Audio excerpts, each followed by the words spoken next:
এরপর যেটা তোমাদেরকে বলবো সেটা হচ্ছে একদম পিওর হ্যান্ডলুম শাড়ির ক্ষেত্রে বুনন পদ্ধতি দু রকমের হয়। কখনো কখনো পাওয়ার লুমেও ইউজটা করা হয়, পদ্ধতিটা ইউজ করা হয় কাট ওয়ার্ক যেটাকে বলে। আবার কিন্তু কাট ওয়ার্কে কিন্তু পিওর হ্যান্ডলুমেও উইভ করা হয়। পিওর হ্যান্ডলুম বেনারসি উইভ করার দুটো পদ্ধতি, একটা হচ্ছে করওয়া, একটা হচ্ছে ফেকুয়া। করওয়াটা কি, শাড়ি বেনারসি শাড়ি যখন উইভ করে ওরা, তখন মনে করো আমার এই শাড়িটার এটা হচ্ছে সোজা দিক আর এটা হচ্ছে আমার উল্টো দিক। অরিজিনাল পিওর হ্যান্ডলুম বেনারসি যখন উইভ করা হয়, উল্টো দিকটা আগে উইভ হয়, এই দিকটা আগে উইভ হয়, আর আসল মানে সোজা দিকটা তলায় থেকে যায়। এবং যখন ওরা উইভ করে না, তখন এই অরিজিনাল শাড়ি চেনার দুটো রাস্তা, শাড়ির এই সাইড মানে দুটো সাইডকে একদম টান টান করে তাঁতের মধ্যে আটকে রাখে।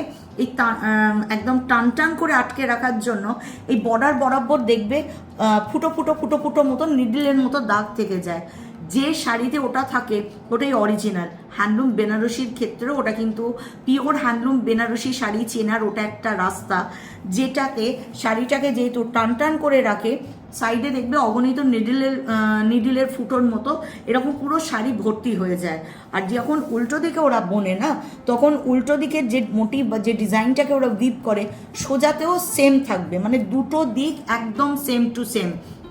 আর একটা জিনিস যেটা হয়, ধরো উল্টো দিকে একটা ওরা মোটিভ কোনো কিছু একটা উইভ করেছে, সোজাতে যখন সেটাকে দেখবে তোমার হাতে সেটা একটু উঁচু ঠেকবে, ডিজাইনটা মানে যেটাকে আমরা এমবোস বলি আর কি, সেটা একটু উঁচু ঠেকবে, ওটা হচ্ছে একদম অরিজিনাল মানে খাঁটি পিওর হ্যান্ডলুম বেনারসি চেনার সব থেকে সোজা রাস্তা।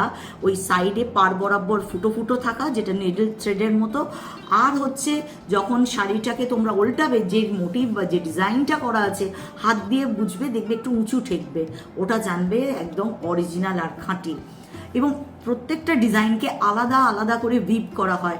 ধরো একটা হাতির মোটিভ করছে, যেখানে শেষ শুরু করছে ওরা উইভ করতে থ্রেডটা দিয়ে, আবার এসে একদম এন্ড ওখানেই শেষ হবে, পুরো সুতোতে একটা কাজ হবে, তারপর আবার ওরা অন্যটাতে যাবে।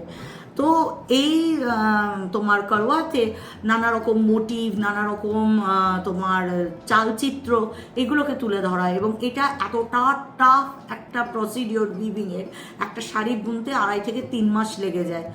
ভীষণ দামি হয় শাড়িগুলো, এবং এগুলোর বুনন পদ্ধতিও যতটা ডিফিকাল্ট, শাড়ির গুণগত মানও হয় একদম হাই লেভেলের।